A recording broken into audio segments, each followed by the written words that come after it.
Olá! Você tem interesse em saber mais sobre o tema de diversidade e inclusão? E gostaria de conhecer um empreendedor social que dedica a sua vida para alavancar a diversidade e inclusão nas empresas? Então, fica comigo nessa entrevista. O entrevistado de hoje é o Leiser Pereira, nascido e criado em Duque de Caxias e que aos 40 anos decidiu largar o mundo corporativo e criar uma startup de RH Empodera, que é uma consultoria especializada no desenvolvimento de programas de diversidade e inclusão e é também uma plataforma digital de recrutamento de jovens talentos diversos. Eu sou a Lígia Bernardes e se você ainda não se inscreveu no canal, já se inscreva, deixe seu like, seu dislike, seus comentários, que tudo isso é super importante para eu melhorar os conteúdos que eu trago para vocês. Leiser, super bem-vindo e desde já obrigada por aceitar o convite de estar aqui no canal. Muito obrigado, Lígia. Um prazer estar aqui com você e vamos ter um bom bate-papo, né? Com certeza. E aqui, né, diretamente do Rio de Janeiro, então o lado bacana aí dessas entrevistas online é que não tem distância geográfica que nos impeça aqui de ter um bom papo, né? Com certeza. Eu acho que é urgente e mandatório termos bons diálogos e a distância não impede isso. Com certeza. E Leiser, para a gente começar, antes de falar da Empodera, antes de falar do tema, vamos conhecer o empreendedor social, que é o Leiser Pereira, que está aqui. E você teve aí seus 20 anos de mundo corporativo, né, no mundo de TI, cresceu bastante, como você mesmo fala nas palestras, você venceu, né? E você decidiu deixar tudo isso para empreender. E aí, como que foi tudo isso, essa trajetória, e como que isso está conectado com o seu propósito de vida? Eu acho que a gente vive um momento hoje que a palavra propósito cresceu muito, né? Eu acho que eu fui picado por esse mosquitinho do propósito. Na verdade, eu sou um jovem, eu nasci numa família pobre de negros na periferia do Rio de Janeiro, e eu acho que quando a gente cresce, eu venci o Brasil, consegui virar classe média, construir uma carreira bem-sucedida, mas sempre quando eu vejo pessoas que têm essa mesma trajetória do que eu, sente um sentimento de querer voltar e dar algo de volta, né?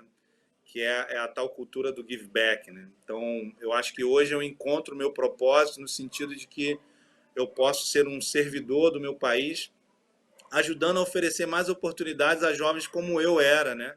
Um jovem periférico, com toda a desigualdade, toda a dificuldade de acessar oportunidades. Então, eu decidi ser essa pessoa. Então, hoje eu durmo noites mais tranquilas, eu tenho uma relação com o meu trabalho, uma relação profissional muito mais prazerosa, porque simplesmente eu achei o meu propósito de vida. Então, por isso que eu estou empreendendo. Que legal, muito legal. E você, quando você ainda trabalhava no mundo corporativo, você começou a ter um pezinho aí no mundo de empreendedorismo social, vamos dizer assim, né? Não necessariamente o empreendedorismo, mas pela ONG Educafro que você começou dando aula, né? Como é que foi essa transição? Na verdade, eu sou da indústria de alta tecnologia, então sempre me incomodou muito a baixa representatividade de mulheres, né? Não chegava a 10, 15% de mulheres, né? E a ausência completa de negros, né? E um ambiente muito duro, né? Às vezes homofóbico, muito machista. E isso sempre me incomodou. E como eu trabalhei numa empresa americana, eu tive a possibilidade de viajar muito para os Estados Unidos e na interação com os americanos eu aprendi essa cultura deles lá, que é uma cultura muito bacana do give back, né? Eles têm um entendimento que se eu sou um vitorioso, se eu venci as batalhas, eu sou uma pessoa iluminada por Deus e eu devo, de certa forma, dar de volta para a sociedade tudo que eu recebi.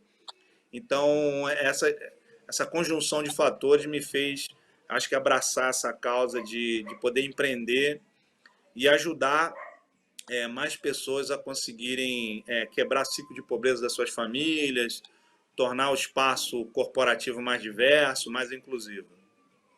A Que Educaf foi legal. uma ONG onde eu consegui, num primeiro momento, desaguar todo o meu desejo de fazer algo que eu achava que era legal, que era certo, era usar um bom tempo meu, compartilhando parte do meu conhecimento, da minha experiência, né? Então, a Educaf era uma ONG que cuidava do acesso de jovens de baixa renda à universidade, E eu era um professor de matemática, né? Eu dava aula lá para os jovens na sexta-feira e eu ficava feliz da vida que eles passavam no Enem ou ganhavam uma bolsa para estudar na PUC, na FGV. E isso me enchia de alegria de poder estar ajudando um jovem a poder ter uma educação melhor, né? Acessar o ensino superior e tomar uma decisão. Não, eu acho que é isso que eu quero fazer da minha vida, ser uma ponte entre um mundo social e um mundo corporativo. E aí eu acho que a Empodera já começa a nascer, ficar forte dentro de mim. E depois a decisão de largar o mundo corporativo e viver de empreendedorismo, negócio de impacto e criar a Empodera ficou uma coisa muito natural. Muito bom, que legal.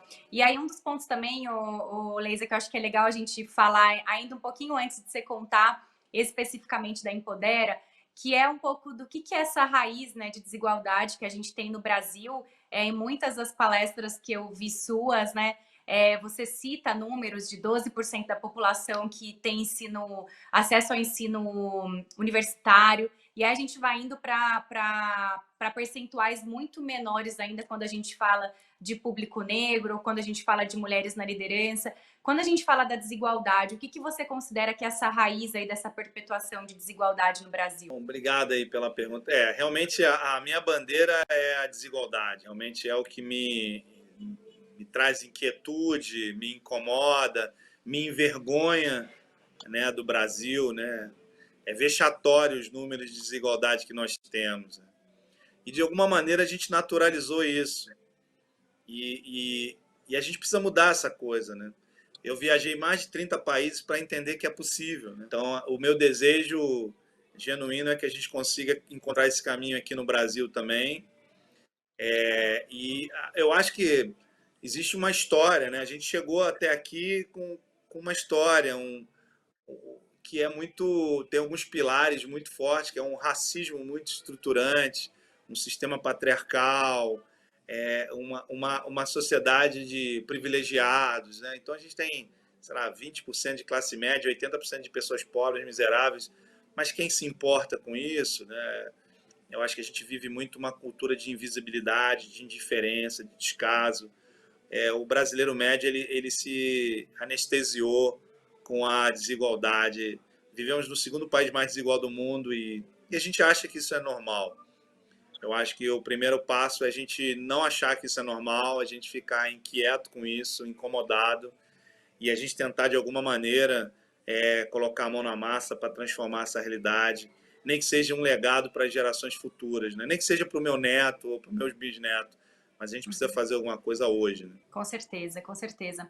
E Laser, uma coisa que eu gostaria que você começasse a contar aí para a gente chegar na Empodera, que é muito do que vocês trazem, né? Você disse que ainda na Educafro você ajudou aí um dos primeiros clientes seus, né? Como profissional já nesse mundo, foi a Coca-Cola, que você ajudou a construir todo um processo seletivo que tivesse diversidade. Como que foi isso? E como que isso se conectou de alguma forma com o serviço que você hoje tem com a consultoria e por meio da Empodera? Realmente ali é o ponto zero, né? Eu era coordenador voluntário da Educafro no Rio de Janeiro, em outubro de 2015. Aí um dia chega um e-mail da Coca-Cola chamando a ONG para uma reunião. Na verdade, eles estavam tocando um programa de trainee e eles queriam apoio da ONG para recrutar jovens negros, né? Já que a maioria dos jovens da ONG eram jovens de baixa renda, a maioria negros. Então fazia muito sentido chamar essa ONG para ajudar no recrutamento, né? Só que aí lá na reunião estava com a VP de RH da Coca-Cola, a gerente Brasil de RH, estava todo mundo na mesa e eles de uma forma muito genuína, muito verdadeira, né? Passaram, Leis, a gente quer fazer isso, mas a gente precisa de ajuda, a gente não sabe exatamente como é que faz isso, né? Como é que eu consigo trazer mais trainees negros para a Coca-Cola? Aquela frase foi sensacional, sei lá, em outubro de 2015, a Coca-Cola pedindo ajuda para uma ONG, para o Laser, né, que era um homem de tecnologia, eu trabalhava na Cisco, né, ajuda para desenhar esse programa de inclusão racial. Eu achei muito sensacional. Eu achei aquilo. Primeiro, você fica meio atônico, né? Como é que é assim? A Coca-Cola não sabe fazer. Se a Coca-Cola não sabe fazer, ninguém sabe fazer. Então é uma oportunidade de negócio, né? Então as empresas vão precisar de suporte de consultoria para desenhar programas de diversidade e inclusão, né, suporte para a implementação desses programas. Existe um desafio enorme de mudança de cultura organizacional. As empresas precisam de parceiros também para recrutar os jovens, criar canais de atração, e criar pontes, né, para que esses jovens possam entender que existe espaço para eles, que eles têm potencial. Então foi uma experiência muito rica lá no final de 2015 e que ali foi o suficiente para eu decidir que em 2016 eu tinha mais é que empreender mesmo e aproveitar essa oportunidade de negócio. Um novo mercado surgia, né? Com certeza, que legal. Foi aqui a gente tem história de empreendedor social, de impacto social. Aqui é bem rica aí a sua atuação, né? E eu quero te fazer uma pergunta para a gente que é leigo, né? Porque eu, pelo menos, tenho ouvido falar muito sobre o tema. Inclusive, aqui no canal a gente já trouxe a Juliana, para quem ainda não assistiu, tá passando aqui o vídeo, que ela veio falar sobre o tema do racismo. Ela trabalha numa multinacional e é uma das poucas negras que trabalham na empresa. E eu queria que você trouxesse para a gente a diferença do termo diversidade e inclusão. Porque eu acho que isso a gente ainda, eu pelo menos tenho dúvidas sobre esses dois conceitos. Legal. Eu acho que a gente está. Eu tenho 46 anos e a gente está vivendo um momento muito ímpar, né, de uma transformação do mundo do trabalho incrível, né? Eu acho que hoje todos os executivos das empresas estão debruçados sobre o tema de transformação para a cultura digital, né? E não é só digitalizar as coisas, é como a gente pensa digital, né? Um novo mindset, né? Comunicação aberta, estruturas mais flats, né? Tanta hierarquia, menos burocracia, metodologias ágeis, colocar o cliente orientado a cliente, coloca o cliente no centro e tudo mais. Só que o bacana de toda essa mudança é que a mudança para a cultura inclusiva também está na mesa. E hoje nenhum executivo no país pode dizer que não sabe do que se trata a diversidade e a inclusão. A diferença entre diversidade e inclusão ela é relativamente simples, né? Quando a gente fala de diversidade, a gente está falando de diversidade de pensamento, traz um background diferente, visão de mundo diferente, história de vida diferente, sabe? Isso é legal para um time em colaboração, porque a gente a gente consegue ter um olhar 360, a gente não tem ponta solta, né? Você coloca um problema no centro e essas pessoas com as suas diferentes perspectivas conseguem oferecer uma abordagem muito rica. E aí, no final, a solução com certeza vai ser muito mais criativa, muito mais inovadora, muito mais holística, muito mais robusta do que apenas um único grupo olhando aquele problema. Você coloca mulheres negras, você coloca uma pessoa com deficiência, você coloca uma pessoa que é canhota, você coloca um refugiado, você coloca negros, brancos, todo mundo junto, pelas histórias e a visão de mundo dessas pessoas. Isso é muito rico para a criatividade e inovação. Então, diversidade de pensamento inspira inovação. É isso, simples como isso. Inclusão é diferente. Inclusão é como que eu crio espaços inclusivos, onde as pessoas se sintam bem, onde eu posso ser quem eu sou de verdade, onde eu tenho voz, onde eu acredito que tem espaço para o meu desenvolvimento, onde eu tenho uma relação de confiança com a minha liderança. Isso tudo onde há espaço para colaboração, né? Então, isso é a tal empresa inclusiva, né? Só que a gente está num momento hoje, vive no país, que a gente ainda está tentando respeitar as diferenças, né? A diversidade. A gente deveria estar celebrando a diversidade. E quanto a ambientes inclusivos, as organizações precisam se reinventar, porque os ambientes ainda são muito tóxicos, né? Eles não são inclusivos, não são para todos. Esse é o desafio. Com certeza. Não, excelente ponto e ótimas reflexões que eu acho que todo mundo que está assistindo aqui, de alguma forma, vai se ver em algumas dessas situações que você está trazendo. E aí, uma dúvida que eu queria trazer, e também conectando com o que a Empodera traz como consultoria. O que você acha que são as principais barreiras que as empresas enfrentam hoje, a começar pelo seu processo seletivo, que impede que a gente consiga ter mais diversidade nas empresas? Primeiro desafio, toda vez que a gente vai fazer... Primeiro, a gente tem um processo muito forte, né, de mudança de cultura organizacional. E todo processo de mudança de cultura ele é complexo mesmo, né? Por exemplo, eu te falei, simplesmente mudar a cultura para a cultura digital não é tão simples, né? Não é tão simples mesmo. Você tem que absorver tecnologia e você tem que mudar a sua forma de pensar a solução dos problemas. Diversidade e inclusão não é diferente. Você precisa do engajamento da alta liderança. Essa liderança precisa entender, acreditar que é a coisa certa a ser feita, mas é algo benéfico para o negócio, que vai aumentar a performance do negócio, que vai aumentar a criatividade, inovação, que vai conseguir atrair os melhores talentos. Então tem que ser genuíno, verdadeiro, autêntico esse comprometimento da alta liderança. Ela tem que se comprometer com tempo, com energia, com dinheiro, investimento. E isso é um primeiro grande desafio. O segundo é como é que eu consigo disseminar essa nova cultura para toda a companhia. Como é que eu consigo trabalhar a comunicação interna e externa? Como é que é o posicionamento dessa empresa para as redes sociais? E quarto, como é que eu treino, capacito, sensibilizo as pessoas? Você tem que mudar a cultura para todos os colaboradores, em especial a média gerência. Então, isso exige um esforço muito grande de treinamento e desenvolvimento. Tá? Então, para dentro de casa, esse é o desafio. Para fora de casa, você precisa atrair os melhores talentos. Como é que eu consigo criar canais para que as minhas oportunidades, as minhas vagas cheguem nesses talentos diversos? Né? Normalmente, as empresas acabam tendo canais muito pré-definidos. Se a gente vai falando de jovens, por exemplo, eu dialogo bem com jovens de universidade de ponta, que falam 3 línguas, que fizeram intercâmbio, então, invariavelmente, jovens brancos de classe média. Como é que agora eu consigo alcançar jovens negros de baixa renda, trans, com deficiência? Então, é um desafio de canal, construção de canal. Tem um desafio de marca empregadora. Né? Para muitos desses jovens, o que é uma marca?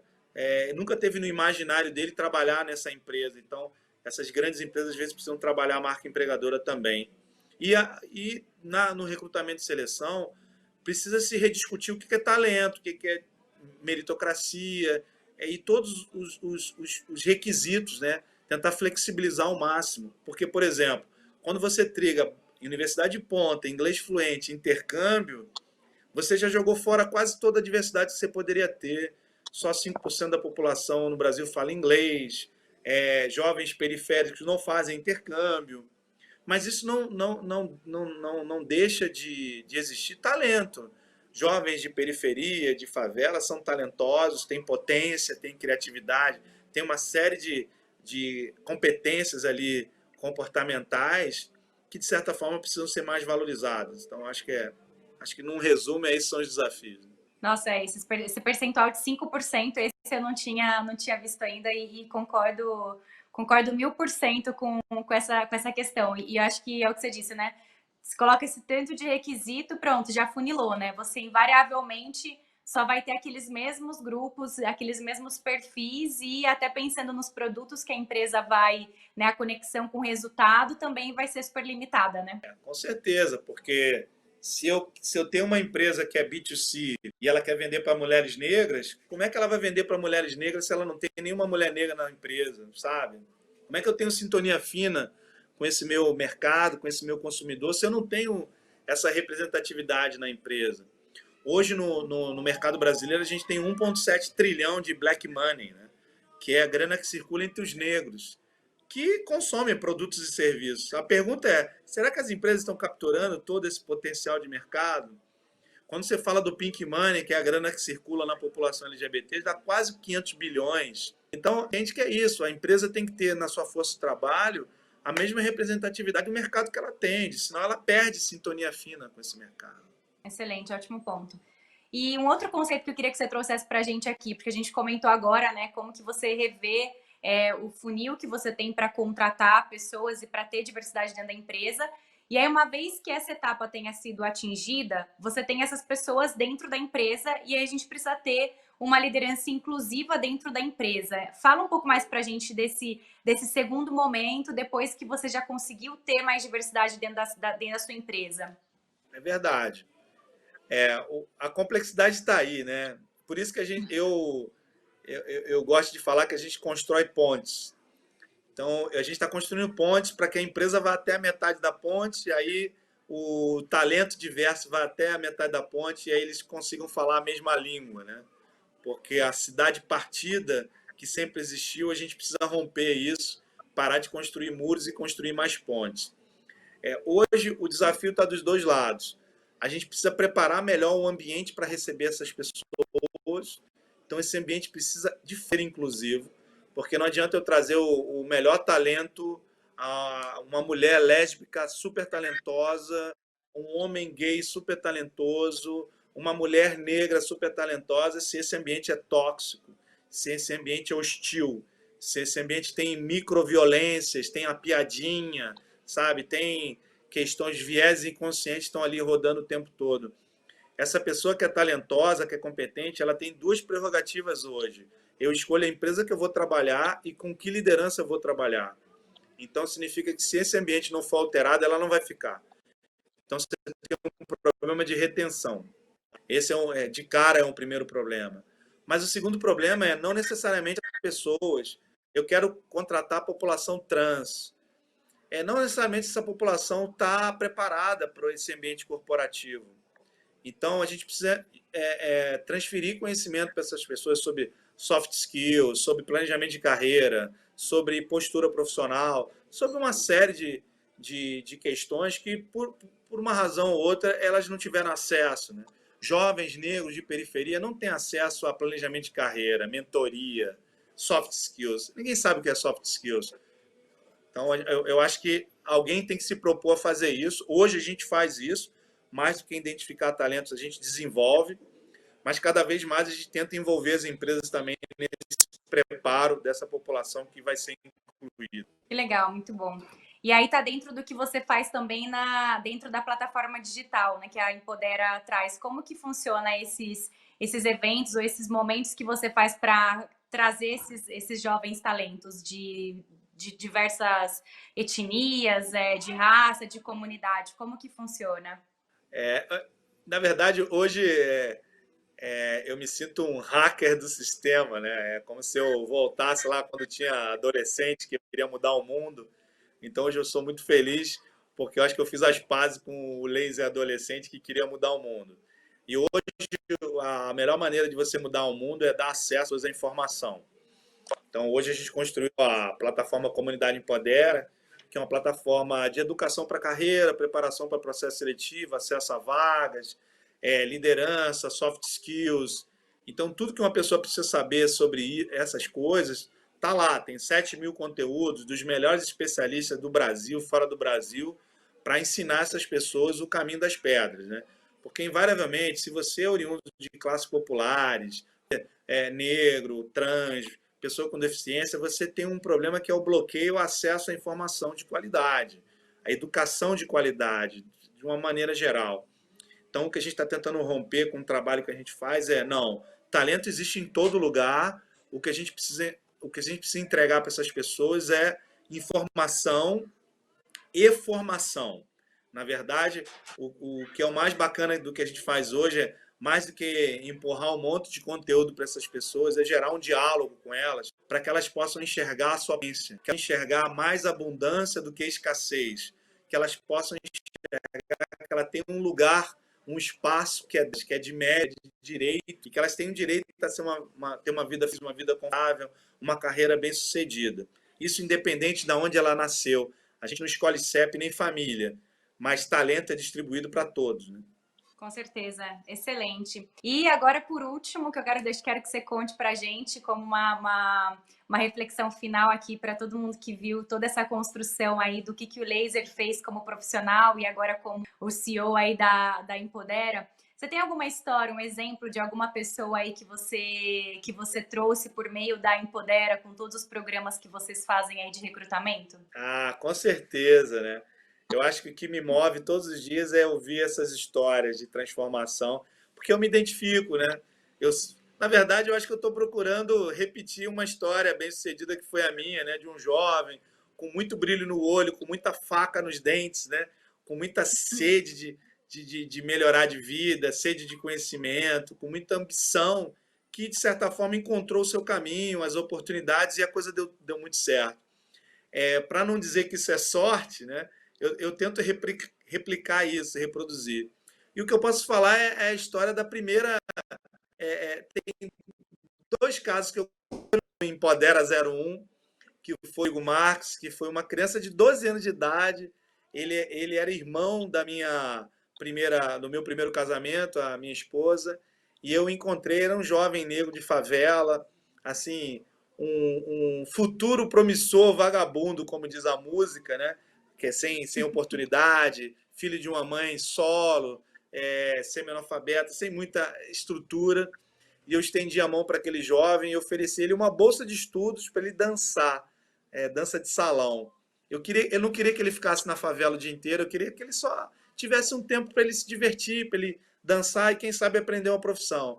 Hoje, o Rodrigo Marques, 20 anos depois, é um profissional do mundo, leva a sua arte da dança, do samba, para todos os continentes. Ele é coreógrafo, faz coreografia de escola de samba, de teatro, é um dos maiores profissionais do Brasil. A outra caso é a da Ana Marina, que foi a primeira trainee que a gente colocou na Coca-Cola. Então, eu a conheci, então eu ajudei no treinamento, na preparação dela para o processo seletivo, para ela se tornar trainee. De alguma forma ali a inspirei, dei um suporte para ela se sentir mais confiante de que aquilo ali podia ser uma oportunidade para ela. Acabou que ela foi no processo seletivo, ela brilhou, e hoje ela é gerente da Coca-Cola, entendeu? Então já tem, desde 2016, então já tem 4 anos, então ela já tem uma carreira aí, vai virar presidente da Coca-Cola, com certeza. E o que mais me emocionou foi no Natal de 2016, no primeiro ano, ela entrou em março, e ela me ligou: pô, Laser, eu quero te agradecer porque eu tô com a minha família toda aqui em Gramado, e o sonho da minha família era passar Natal aqui, viajar de avião, e eu pude proporcionar isso. Então eu acho que eu viajo na história deles, né? E isso me dá um sentimento de dever cumprido, de gratidão por poder ter essa oportunidade de ajudar outras pessoas. Hoje eu acho que eu sou um servidor do meu país, então eu identifico e desenvolvo talentos que o meu amado Brasil insiste em deixar para trás, mas a gente não vai deixar ninguém para trás. Que legal, Laser. Quero te agradecer muito por essa entrevista. Eu tenho certeza que muitas pessoas que estão assistindo, espero que sejam impactadas para que façam a sua diferença no ambiente em que tiver. Vamos deixar aqui os links, vamos mostrar também a Empodera aqui para empresas, para profissionais que queiram se contactar com você. E obrigada, fico muito feliz de ter um exemplo tão positivo. Agradeço a Lilian, que colocou a gente em contato. E eu tenho certeza que você ainda vai trazer muitos jovens aí. A gente espera que caia o termo de herói, né? Porque significa que já são tantos que já não cabe mais o termo. Bom, eu agradeço você pelo seu tempo, atenção e abrir esse canal. O que a gente quer é que as pessoas se inspirem. Vocês não estão sozinhos, tem mais gente que acredita no Brasil. A gente tem condições de construir um país muito melhor para todos. E o caminho é esse, abrindo diálogo, um diálogo muito autêntico, muito verdadeiro. Então, eu parabenizo você pela essa iniciativa de gerar diálogo positivo. Gente boa anda com gente boa para fazer coisas boas. Então, eu acho que o que você está fazendo é incrível. Então, parabéns pelo seu trabalho. E a gente espera que esse diálogo aqui chegue em muita gente para despertar, conquistar corações e mentes para o bem, né? Com certeza. Muito obrigada, Laser. Um abraço. Obrigado a todos.